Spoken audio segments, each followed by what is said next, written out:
Aujourd'hui, la RATP, elle veut remettre, elle a commencé à remettre la reprise de la vente du ticket dès lundi dernier. Il faut savoir qu'on l'avait déjà bloqué plusieurs fois.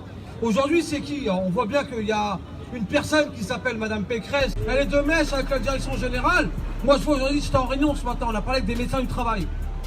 Eux-mêmes, les médecins ne sont pas d'accord pour cette reprise de vente de tickets. On a bien vu les courriers. Ces courriers-là, ils ne sont pas tombés du ciel. Ils sont tombés parce qu'il y a eu un travail qui a été fait. Et même les médecins sont contre. L'inspection du travail sont contre. Mais on a une bande de guignols qui sont en télétravail, qui s'appelle la direction générale de la RATP et Madame Pécresse de l'IDFM qui se prend pour la boss de chez Boss. À un moment donné, ces gens-là, ils savent pas c'est quoi un bus. Prendre un bus.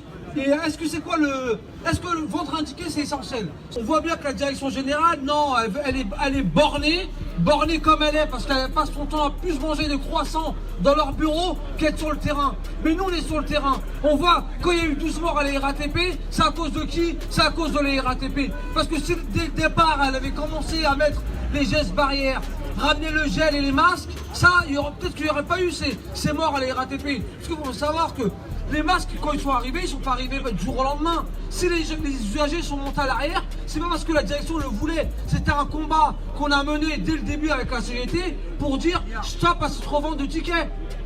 La direction ne fait rien. La direction, son seul but, c'est de dire qu'il faut reprendre la vente des tickets à tout prix. Si on l'a bloqué pendant 9 mois parce qu'il y a des élus qui se sont battus sur le terrain. Les patrons, ils n'ont rien à cirer de notre vie et encore moins à carrer. Leur seul but, les patrons, c'est d'enfoncer l'oseille. Ouais, il y a 2% de vente de tickets, ça représente je ne sais pas combien d'argent, mais pour eux, il faut reprendre cette vente de tickets parce que l'ouverture à la concurrence, pour eux, il faut valider un coup de Navigo. Mais nous, on va dire un petit mot à cette direction générale. C'est grâce à nous si vous avez une paye, et c'est grâce à nous si vous avez des gros salaires. Normalement, on devrait plus vous donner de salaire, vous devrez nous augmenter notre salaire à nous parce que ça fait 10 ans que nos salaires ils sont bloqués. Et aujourd'hui, ils veulent qu'on revende des tickets pour faire plaisir à Madame Pécresse de l'IDFM. Nous, on est là pour combattre cette direction et ces patrons voyous qui veulent nous faire crever derrière un bus. Voilà, c'est nous les potes. Ouais, merci à tous d'être présents. Donc, Jérôme Banzakian, je suis l'avocat du syndicat CGT dans ce dossier. Je vous remercie vraiment tous d'être venus aujourd'hui. Ça nous fait vraiment plaisir parce que je pense que le moment est important. Je pense qu'on est là pour une question de santé et que, on vient de vous le dire, sont là pour exclusivement une question. C'est une question de thunes. Voilà, il n'y a pas d'autre chose qui les intéresse.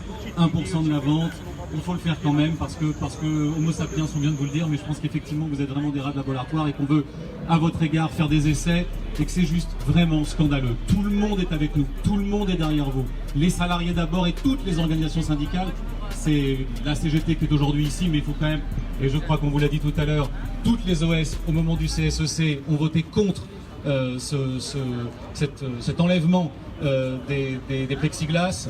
L'inspection du travail, toute, Madame Champagne, etc., toutes disent c'est prématuré, ne le faites pas, on vous en conjure, et ils n'en ont rien à fiche. Et puis enfin, bien sûr, les médecins du travail, tous les médecins du travail sont derrière vous, puisque tous ont estimé aussi que ce retrait des plexiglas était prématuré. Maintenant, il nous reste une personne, et c'est pour ça que je suis content que vous soyez là pour pousser, c'est le juge qu'il va falloir mettre dans notre poche. Ça, c'est pas tout à fait la même histoire que la médecine du travail ou que les organisations syndicales, mais j'espère bien qu'on va y arriver, et encore une fois, merci à vous tous d'être venus aujourd'hui pour ça. Merci. Nous, en tant que mainteneurs, il y a 4700 bus, on nous dit de mettre les plexis, on met une mesure barrière qui fait partie du DUR, c'est-à-dire dans le document unique référent par rapport à la sécurité, et du jour au lendemain, une mesure phare, qu'est-ce qu'on en fait? On l'enlève et on dit il faut faire rentrer tout le monde. Vous savez bien que dans les transports aujourd'hui, en Île-de-France, c'est 12 millions de citoyens qui prennent les bus. Vous ne pouvez pas me dire qu'il y a une distanciation. Et là, c'est pas possible. Moi, en compte-mateur, je ne suis pas un jouet de l'employeur. À un moment donné, on nous dit de le mettre, après de l'enlever. C'est pas cohérent. Et en même temps, ils se vantent de dire que c'est une mesure phare. Aujourd'hui, c'est pas une mesure phare.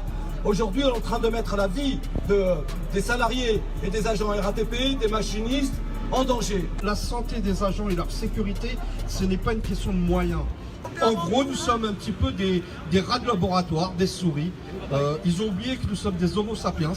Donc voilà, c'est déplorable, mais c'est la volonté de la direction générale sous couvert politique de Madame Pécresse.